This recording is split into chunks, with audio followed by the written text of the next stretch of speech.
That's Young Avengers.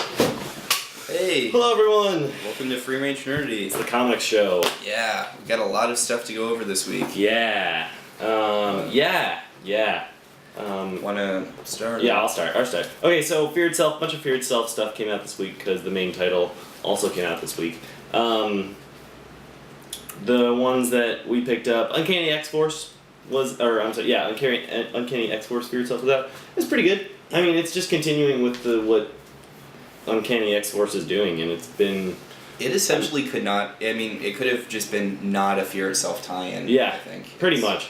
Yeah, and Uncanny X-Force has been good so far, and this doesn't sway off that path at all. It's just, it's a pretty good comic. And then also, we have The Juggernaut in 2 books, Fear Itself, Youth and Revolt, and the Uncanny X-Men Fear Itself tie-in. Lots of Juggernaut. Yeah. The Youth and Revolt was pretty good and has been pretty good. I enjoyed it, It's nice to see more Gravity. I liked his solo series. You should definitely go out and try and find it if you can. I don't think it's been collected in a trade. I don't think so. But I liked worth it. I liked all the, separate team tie-ins and everything like that. They did a good job with all that stuff. And I feel like... Cloud9 has a new, not terrible outfit, which is nice. That was nice. But yeah, that was a cool comic. And then Uncanny X-Men was, great because Karen Gillian is writing it. And that's wonderful. Art-wise... But art is by Greg Land, and you know what makes it really bad?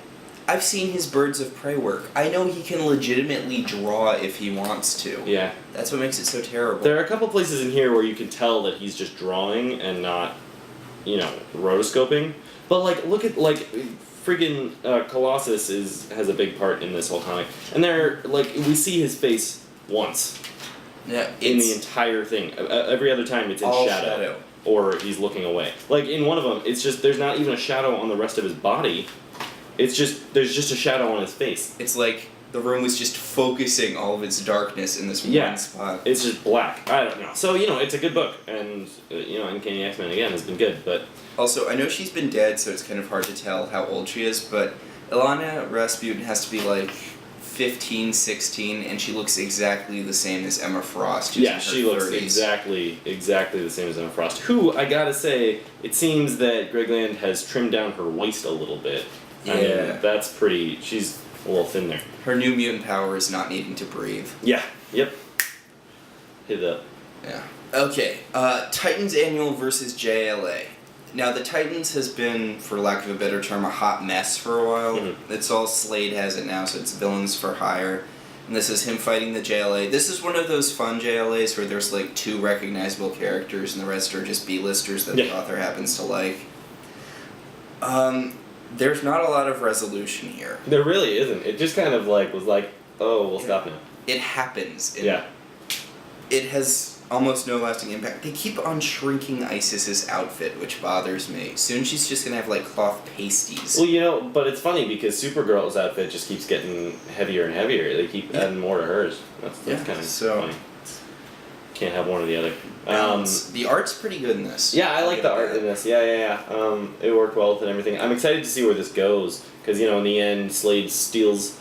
He just wants Supergirl's blood, and then he's going to this guy with this machine that he calls the Fountain of Youth. Yeah. So we'll see what's going to happen there. Is it going to be another clone, or...? It's Dr. Sivana, who I like. He was the Captain Marvel bad guy back in the day. Right. I don't know. They've made Osiris just so stupid. He's trusting Slade again. I don't know. The art's really nice. The story's on par with the rest of Titans. It's actually a little better than the thing has been so far. I mean, at least they're not poking jokes at Roy Harper's impotence anymore. Mm-hmm. So that's nice of them. Yeah. That's pretty much it for this. Yeah. Congorilla's in it, so you're gonna keep going there. That's nice. Spider-Girl. This is such a fun book. It's consistently fun, which is something we're not getting a lot recently. Lots of dark stuff. Yeah, she has her powers back, which is part of Spider Island, something I'm apathetic about. We don't even know where it's gonna go yet. Yeah. It's gonna be awesome. Everybody's gonna be Spider-Man. But She's got some good one-liners. It's a good plot. It's one of those things where you can jump in wherever, which I personally enjoy. Mm-hmm. You don't have to be following the story to know what's going on. Yeah. That's true. So, I missed the last couple of issues of this, but I picked this up and enjoyed it nonetheless. So that was nice. it's definitely a good book. It has that guy who drew the Exiles for a while doing the art.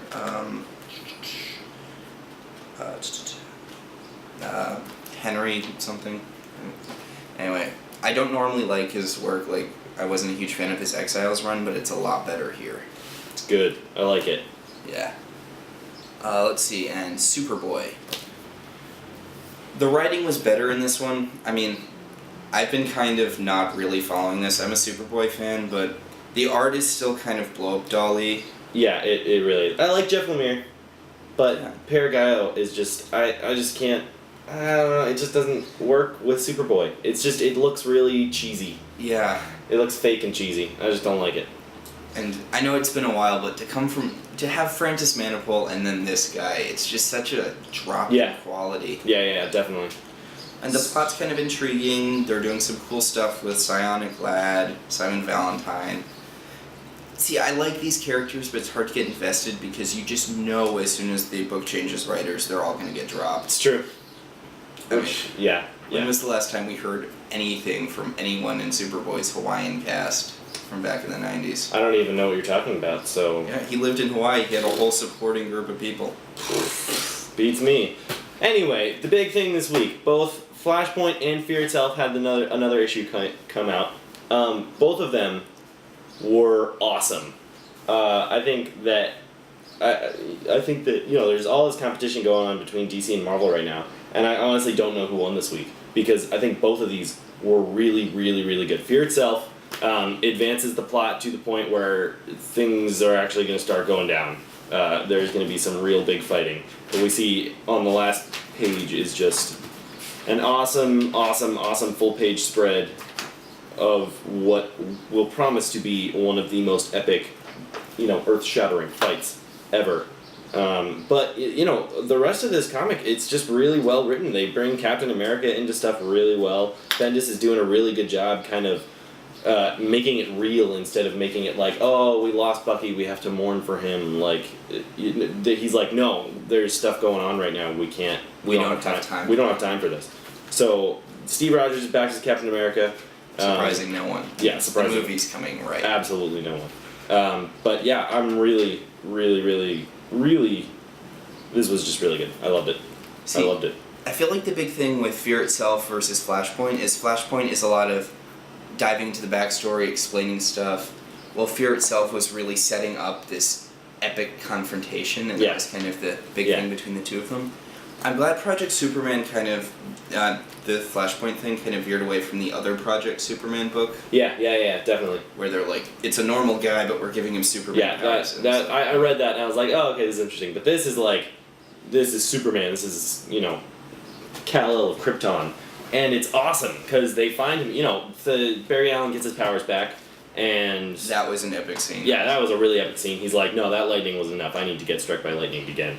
And that's really cool. And, I love how, dark and sick Thomas Wayne's... I really like this one panel where they're in the library, looking at the computer, and Batman does his little thing, and it's just, one panel where he looks like that. I think that's funny. Anyway... I love that Cyborg is in the spotlight. Cyborg's really great hero. Vic is great, and he's going to be in the new Justice League. He's going to be one of the main six in the new Justice League come September.